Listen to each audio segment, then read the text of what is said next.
Hello everyone. Today is the Feast of the Pentecost. Happy Feast everybody. The apostles gathering around Mary on the Feast of the Pentecost to receive the Holy Spirit. We, the domestic church, we need to do that as well so that we today, using that as a blueprint, can become stronger with Mary's presence among us. Yeah, so I would say, to pick up on what Joe just said, during this time of isolation, God always brings good out of bad situations. We are away from our churches, and yet we hear so much about the domestic church, and we are the domestic church, the family. And so this is a great time. We can see God working in the family.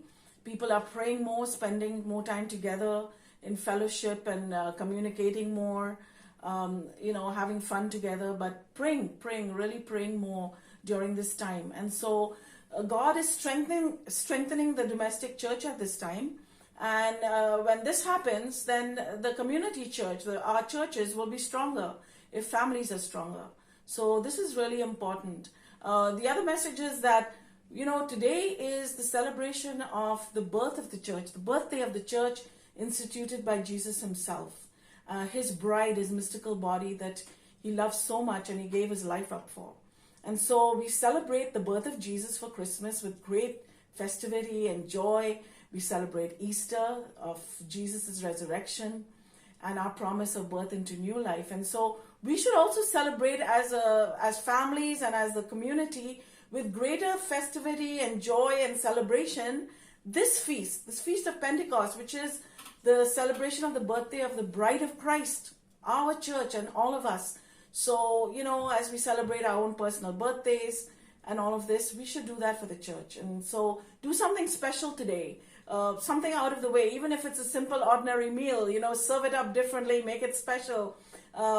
Do something that you don't usually do today.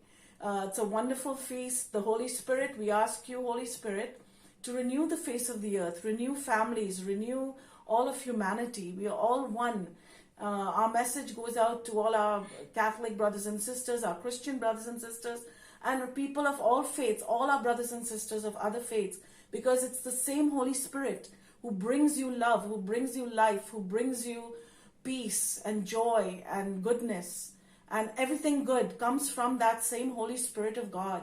So he dwells in each one of you, and we love you all because we see him present in you, and we desire the best for you. We are praying for you, we love you, and we send you our peace and our family wishes and blessings. In this time, it's a very good reminder of the first Pentecost. Everyone's locked up at home, scared to go out, and I pray this year will be a new outpouring of the Holy Spirit, like the first outpouring. Yeah, I was going to say something very similar, how just like at the first Pentecost, we followers of Christ are all under one roof, each family. So just like that first Pentecost, we pray that the Holy Spirit does something amazing for the world. Happy Feast of Pentecost. We love you.